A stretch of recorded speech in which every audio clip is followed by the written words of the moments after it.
collections, trending fashions. The Chennai Silks in Aha Oho Adi sale. 50% வரை தள்ளுபடி.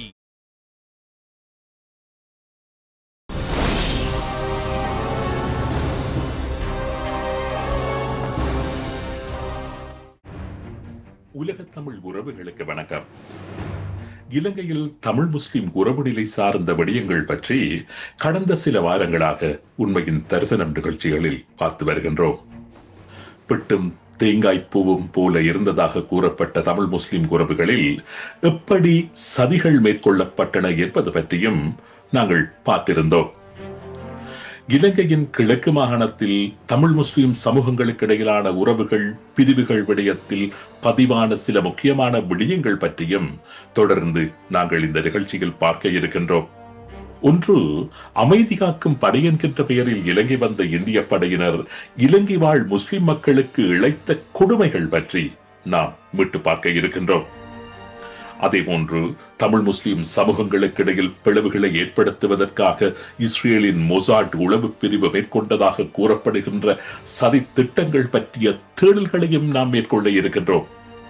முஸ்லிம்களுக்கும் தமிழர் தரப்புக்கும் இடையில் 1988 ஆண்டு கைச்சாத்திடப்பட்ட வரலாற்று பிரசித்தி பெற்ற ஒரு ஒப்பந்தம் பற்றியும் நாம் பார்க்க இருக்கின்றோம்.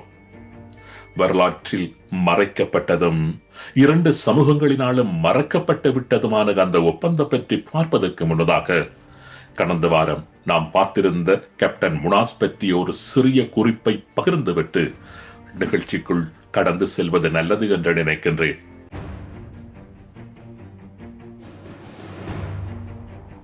1990 ஆண்டு தமிழ் முஸ்லிம் உறவுகளில் மிகப்பெரிய பிளவுகள் ஏற்பட காரணமாக இருந்த கேப்டன் முனாஸுக்கு என்ன நடந்தது என்று பலர் நிகழ்ச்சியின் பின்னூட்டங்களில் கேள்வி எழுப்பியிருந்தார்கள். கேப்டன் முனாஸ் என்று முஸ்லிம் பெயரில் நடமாடி தன்னை ஒரு முஸ்லிமாக அடையாளப்படுத்திக் கொண்டு மட்டக்களப்பில் தமிழ் இளைஞர்கள் பலரை படுகொலை செய்த அந்த இராணுவ அதிகாரி காலியைச் சேர்ந்த பீரிஸ் மார்டின் என்கின்ற இயற்பெயரையுடைய ஒரு சிங்கள கிறிஸ்தவர் என்றும் தமக்கு புரியப்பட்ட கொடுமைகள் காரணமாக ஸ்ரீலங்கா இராணுவத்தினர் மீது இயல்பாகவே தமிழ் மக்களுக்கு ஏற்படக்கூடிய கோபத்தை முஸ்லிம்கள் மீது திருப்பி விடுவதற்காக அவர் மேற்கொண்ட சதிகள் பற்றியும் விரிவாக ஆராய்ந்திருந்தோம். மட்டக்களப்பில் மிகப்பெரிய மனித அவலங்களை நிகழ்த்தி காண்பித்த அந்த கேப்டன் முனாஸ் அல்லது பீரிஸ் மார்டின் இப்பொழுது எங்கிருக்கின்றார்? பிற்காலத்தில் அவருக்கு என்ன நடந்தது? கேப்டன் முனாஸ் கடைசியில் அழுகி செத்தார் என்று கூறுகின்றார்கள். அந்த காலத்தில் அவருடன் சேர்ந்து செயற்பட்ட சில உறுப்பினர்கள். பூமியின் முதல் மனிதர்கள் என்று கூறப்படுகின்ற ஆதாம் ஏவாளின் மகனான காயின் தனது சகோதரனை கொலை செய்து விட்டதைத் தொடர்ந்து கடவுள் காயினிடம் அது பற்றி கேட்டபோது, உனது சகோதரனின் இரத்தத்தின் சத்தம் பூமியில் இருந்து என்னை நோக்கி கூப்பிடுகின்றது என்று கூறியதாக பைபிள் கூறுகின்றது.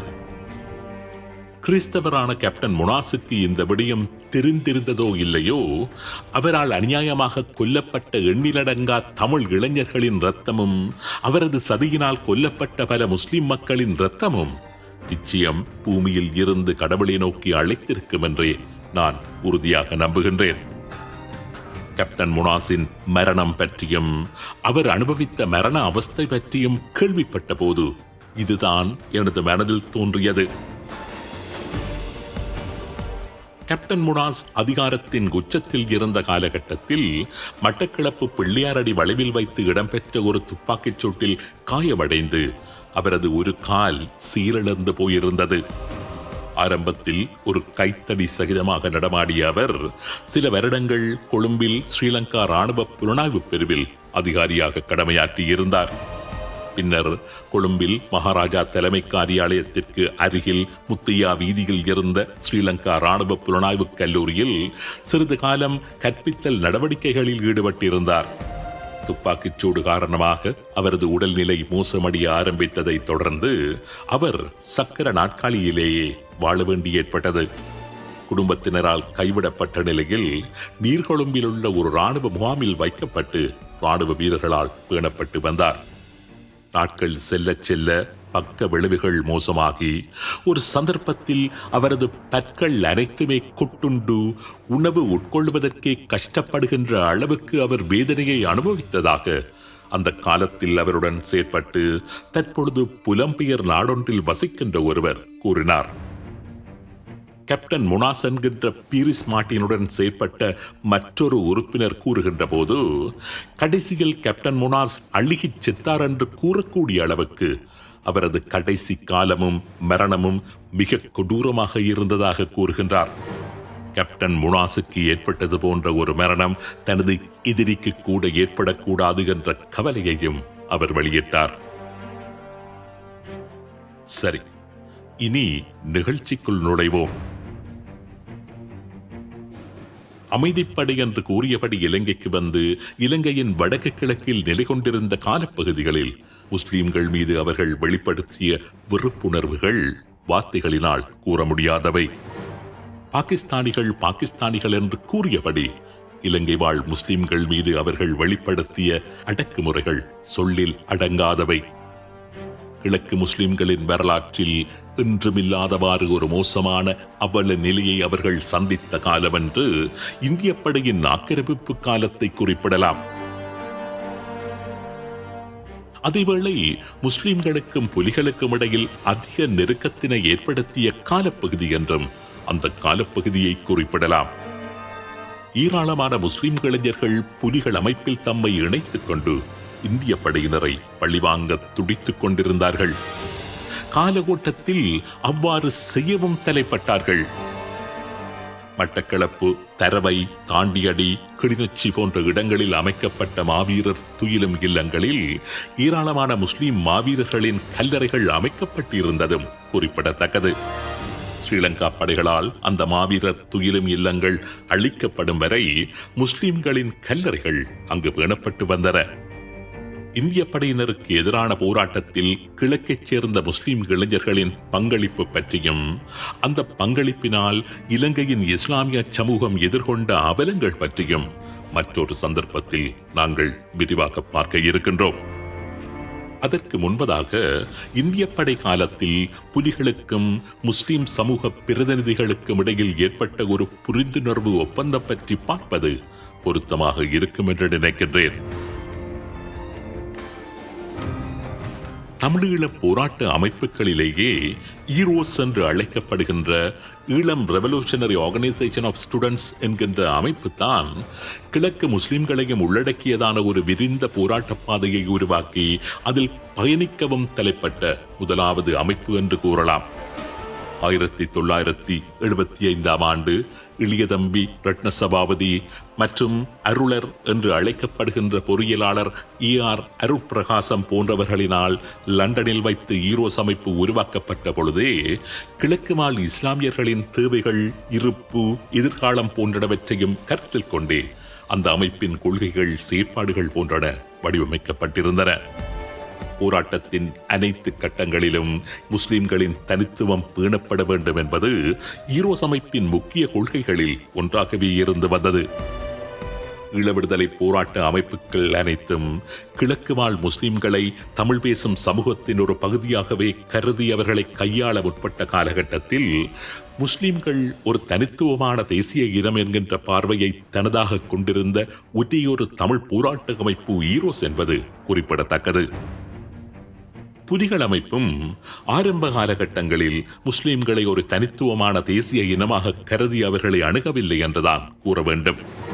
இலங்கை இந்திய ஒப்பந்தத்தின் பிரகாரம் உருவாக்கப்பட இருந்த வடக்கு கிழக்கு மாகாண இடைக்கால நிர்வாக சபையின் பிரதிநிதிகளாக சில முஸ்லிம்களை புலிகள் பிரேரித்திருந்தாலும் அந்த முஸ்லிம் பிரதிநிதிகள் ஒட்டுமொத்த முஸ்லிம் சமூகத்தின் பிரதிநிதிகள் என்பதை விட புலிகள் அமைப்பின் முஸ்லிம் பிரதிநிதிகள் என்கின்ற அடையாளத்தை அப்பொழுது கொண்டிருந்தது குறிப்பிடத்தக்கது. இப்படியான பின்னணியில் தான் 1988 ஆண்டு ஏப்ரல் மாதம் 17 புலிகளுக்கும் முஸ்லிம் சமூகத்திற்கும் இடையில் ஒரு வரலாற்று ஒப்பந்தம் ஏற்பட்டது. இலங்கையின் இன விடுதலை போராட்ட வரலாற்றில் ஒரு தமிழ் அமைப்பிற்கும் இஸ்லாமிய சமூகத்திற்கும் இடையில் ஏற்பட்ட முதலாவது ஒப்பந்தம் இது என்பது குறிப்பிடத்தக்கது. சென்னை அடியாற்றில் உள்ள இந்திரா நகரில் தான் புலிகளின் அலுவலகம் இருந்தது. அந்த நேரத்தில் அலுவலகத்திற்கு பொறுப்பாக கஸ்ட்ரோ இருந்தார். புலிகளின் மூத்த உறுப்பினர் பேபி சுப்பிரமணியம், தளபதி கிட்டு போன்றோரும் அங்கு இருந்தார்கள். இந்திய படையினருக்கும் புலிகளுக்கும் இடையில் யுத்தம் உச்சக்கட்டத்தை அடைந்திருந்த அந்த காலத்திலும் புலிகளின் அந்த அலுவலகம் செயற்பட்டுக் கொண்டுதான் இருந்தது. சென்னையில் இருந்த தளபதி கிட்டு உட்பட பலரும் வீட்டுக்காவலில் வைக்கப்பட்டுள்ளதாக செய்திகள் வெளிவந்து கொண்டிருந்த பொழுதும் இந்திரா நகரில் இருந்த புலிகளின் அலுவலகம் இயங்கிக் கொண்டுதான் இருந்தது. 1988 ஆண்டு ஏப்ரல் மாதம் 15 முஸ்லிம் ஐக்கிய விடுதலை முன்னணியின் தூதுக்குழு புலிகளுடனான பேச்சுவார்த்தையை சென்னை அடையாற்றில் இந்திரா நகரில் இருந்த புலிகளின் அலுவலகத்தில் ஆரம்பித்தது. அந்த பேச்சுவார்த்தைக்கு முஸ்லிம்கள் தரப்பில் பதியுதீன் முகமது தலைமை தாங்கினார். கிழக்கு முஸ்லிம்கள் மத்தியில் மிகவும் பிரபல்யமான MIA மொஹிதீன் அவர்களும் அங்கம் வகித்தார். புலிகள் தரப்பில் தளபதி கிட்டு தலைமை தாங்கினார். பேபி சுப்பிரமணியம் உட்பட சில முக்கியஸ்தர்கள் புலிகள் தரப்பில் கலந்து கொண்டார்கள். முன்னர் ஸ்ரீலங்காவின் கல்வி அமைச்சராக இருந்த பதியுதீன் முகமது பற்றி பெரிதாக எனக்கு தெரியாது. வியாபாரத்தையே முதன்மையாக நினைத்துக் கொண்டிருந்த கிழக்கு முஸ்லிம்களுக்கு கல்வியின் முக்கியத்துவத்தை உணர்த்தி அவர்களை கல்வியின் பாதையில் நடப்பித்த ஒரு முஸ்லிம் தலைவர் என்பதை தவிர அவர் பற்றி எனக்கு பெரிதாக தெரியாது. ஆனால் முஸ்லிம்களின் தூதுக்குழுவில் அங்கம் வகித்த முக்கியஸ்தர் MIA மொஹிதீன் எனக்கு நன்கு பரிச்சயமானவர். 2022 ஆண்டு இயற்கை எய்திய ஜனாப் MIA மொஹிதீன் இலங்கையின் கிழக்கு மாகாணத்தில் உள்ள அக்கரைப்பற்று என்கின்ற கிராமத்தில் பிறந்தவர். MIA மொஹிதீன் முஸ்லிம்கள் தொடர்பான ஆழ்ந்த அக்கறையுள்ளவர். அதேவேளை தமிழ் முஸ்லிம் உறவு நீடித்து நிலைக்க வேண்டும் என்பதிலும் அதிக கரிசனையுள்ளவர். 2002 ஆண்டு சமாதான காலகட்டத்தில் புலிகளுக்கும் ஸ்ரீலங்கா அரசாங்கத்திற்கும் இடையிலான புரிந்துணர்வு ஒப்பந்தத்தை குலைக்கும் சதிகளுக்கு சில சக்திகள் கிழக்கின் முஸ்லிம்களை பயன்படுத்த நினைத்த நேரத்தில் அந்த சதியை முறியடிக்க வேண்டும் என்பதில் அதிக அக்கறையை வெளிப்படுத்தியவர் மொஹிதீன். கிழக்கு முஸ்லிம்களின் பிரதான பிரச்சனை அவர்களது வயல் நிலங்கள் புலிகளின் கட்டுப்பாட்டு பிரதேசத்தில் இருப்பதுதான் என்பதை உணர்ந்து கொண்டு புலிகளுடன் இது பற்றி பேசி முஸ்லிம்கள் புலிகளின் கட்டுப்பாட்டு பிரதேசங்களில் உள்ள தமது வயல் நிலங்களில் பயிர் செய்யும் ஏற்பாட்டை தனி மனிதனாக நின்று மேற்கொண்டவர் மொஹிதீன். புலிகளின் பிரதிநிதிகளுக்கும் முஸ்லிம்களின் பிரதிநிதிகளுக்கும் இடையில் தொடர்ச்சியான கலந்துரையாடல்களை ஏற்பாடு செய்து அந்த சந்திப்புகளினூடாக கிழக்கில் தமிழ் முஸ்லிம் கலவரம் ஏற்படாமல் தடுத்தவர் ஜனாப் மொஹிதீன் என்றால் மிகையாகாது. இப்படியான சில பேச்சுவார்த்தைகளில் ஒரு ஊடகவியலாளராக கலந்து கொண்டவன் என்கின்ற ரீதியிலும் தமிழ் முஸ்லிம் சமூக தலைவர்களிடையேயான சில சந்திப்புகளை ஏற்பாடு செய்து ஒருங்கமைப்பாளனாக கடமையாற்றியவன் என்கின்ற ரீதியிலும் ஜனாப் MIA மொஹிதீன் அவர்கள் பற்றியும் தனது இனம் தொடர்பாக அவர் கொண்டிருந்த வைராக்கியம் பற்றியும் தமிழ் முஸ்லிம் உறவின் எதிர்காலம் பற்றிய அவரது ஆழ்ந்த அக்கறை பற்றியும் தனிப்பட்ட ரீதியில் எனக்கு நன்றாகவே தெரியும். எனவே புலிகளுடனான அந்த பேச்சுவார்த்தை வெறும் சம்பிரதாய பூர்வமானது என்பதை கடந்து தமிழ் முஸ்லிம் உறவில் நெருக்கத்தை ஏற்படுத்தும் உயரிய நோக்கத்துடன் கூடியதாக இருந்திருக்கும் என்றே நான் உறுதியாக நம்புகின்றேன். 1988 ஆண்டு ஏப்ரல் மாதம் 15 ஆரம்பமான பேச்சுவார்த்தை 16 நடைபெற்றது. முஸ்லிம்களின் தனித்துவம், முஸ்லிம்களின் தாயகம், அதிகார பகிர்வு போன்ற முக்கிய விடயங்கள் அந்த பேச்சுவார்த்தைகளின் பொழுது கலந்துரையாடப்பட்டன. பேச்சுவார்த்தைகளில் பேசப்பட்ட அத்தனை விடயங்களையும் வன்னியில் இருந்த புலிகளின் தலைமைக்கு தொலைத்தொடர்பு கருவிகளூடாக அறிவித்தபடி இருந்தார் கஸ்ட்ரோ. ஒப்பந்தம் பற்றிய இறுதி முடிவு புலிகளின் தலைமையினால் தொலைத்தொடர்பினூடாக அறிவிக்கப்பட்டதும் 17 புலிகளுக்கும் முஸ்லிம் ஐக்கிய விடுதலை முன்னணிக்கும் இடையிலான புரிந்துணர்வு ஒப்பந்தம் கைச்சாத்தானது. அந்த ஒப்பந்தத்தில் காணப்பட்ட விடயங்களில் சிலவற்றை இங்கு நான் தருகின்றேன். இலங்கை வாழ் முஸ்லிம்கள் தமிழ் மொழியை பேசுகின்றவர்களாக இருப்பினும் அவர்கள் வேறுபட்ட தனித்துவத்தை கொண்ட தமிழ் தேசியத்தினுள் உள்ளடங்கிய ஒரு இனக்குழுமம் என்பதையும் வடக்கு கிழக்கு மாகாணம் ஏனைய தமிழ் பேசும் மக்களின் பாரம்பரிய தாயகமாக உள்ளது போலவே முஸ்லிம்களினதும் பாரம்பரிய தாயகமாக உள்ளது என்பதையும் ஏற்றுக்கொள்ளுகின்றோம். இந்தியா வலிந்து திணித்த 13வது திருத்தச் சட்டத்தை தமிழர்களும் ஏற்றுக்கொள்ளவில்லை, முஸ்லிம்களும் ஏற்றுக்கொள்ளவில்லை. தமிழ் பேசும் சமூகத்தின் தாயகத்திற்கும் ஒருமைப்பாட்டிற்கும் முஸ்லிம்கள் குத்தகம் விளைவிக்க கூடாது. ஒன்றிணைந்த வடக்கு கிழக்கு மாகாண சபையில் முஸ்லிம்கள் 30% பிரதிநிதித்துவத்தை கொண்டிருக்க உரித்துடையவர்கள். பொதுத்துறை வேலைவாய்ப்பில் முஸ்லிம்கள் அந்தந்த பிரதேசத்தின் விகிதாசார அடிப்படையில் தெரிவு செய்யப்பட வேண்டும். வடக்கு கிழக்கு மாகாண சபையின் முதலமைச்சராக முஸ்லிம் ஒருவர் முறைப்படி தெரிவு செய்யப்படாத பட்சத்தில் பிரதி முதலமைச்சராக ஒரு முஸ்லிம் நபர் நியமிக்கப்பட வேண்டும். தமிழ் பேசும் மக்களின் தாயகத்தை அபகரிக்கும் நோக்கத்துடன் அங்குள்ள இனப்பரம்பலை மாற்றியமைக்கும் வகையிலும் அவர்களது பொருளாதார அரசியல் நிர்வாக பலத்தினை முறியடிக்கும் கொள்கையுடனும் மேற்கொள்ளப்பட்ட திட்டமிட்ட அரசு குடியேற்றத்தினால் ஏற்பட்ட பாதிப்புகளை களையும் வகையில் ஒரு குடியகழ்வு கொள்கை உருவாக்கப்பட வேண்டும். முஸ்லிம் ஐக்கிய விடுதலை முன்னணிக்கும் புலிகளுக்கும் இடையில் ஏற்பட்ட புரிந்துணர்வு உடன்படிக்கையில் இருந்த முக்கியமான விடயங்கள் இவைகள்தான். புலிகள் தரப்பில் தளபதி கிட்டுவும் முஸ்லிம்கள் தரப்பில் பதியுதீன் முகமடும் இந்த ஒப்பந்தத்தில் கைச்சாத்திட்டார்கள். இலங்கையின் அரசியல் வரலாற்றில் தமிழர் தரப்பும் முஸ்லிம்கள் தரப்பும் முதலாக ஒரு உடன்பாட்டிற்கு வந்த சந்தர்ப்பம் என்கின்ற வகையில் இந்த ஒப்பந்தம் சரித்திர முக்கியத்துவம் வாய்ந்த ஒரு ஒப்பந்தம். அத்தோடு புலிகளுடன் முஸ்லிம்கள் பேச்சுவார்த்தை நடத்தி உடன்பாடு கண்ட முதலாவது சந்தர்ப்பம் என்கின்ற வகையிலும் இந்த உடன்படிக்கை முக்கியத்துவம் பெறுகின்றது. கிழக்கில் எலும்பும் சதையுமாக வாழ்ந்து வந்த இனங்கள் தான் தமிழ் முஸ்லிம் சமூகங்கள். பிரிக்கவே முடியாத ஒரே ஒரு உடலாக நடமாடிக்கொண்டிருந்தவர்கள். ஆனால் ஒரு சந்தர்ப்பத்தில் அந்த உடலின் சதை இரும்பில் இருந்து துண்டாடப்பட்டது கிழக்கில். 2003 ஆண்டு ஜனவரி மாதம் 23ஆம் தேதி நடைபெற்ற அந்த சம்பவம் பற்றி அடுத்த உண்மையின் தரிசனம் நிகழ்ச்சியில் விரிவாக பார்ப்போம். நன்றி, வணக்கம்.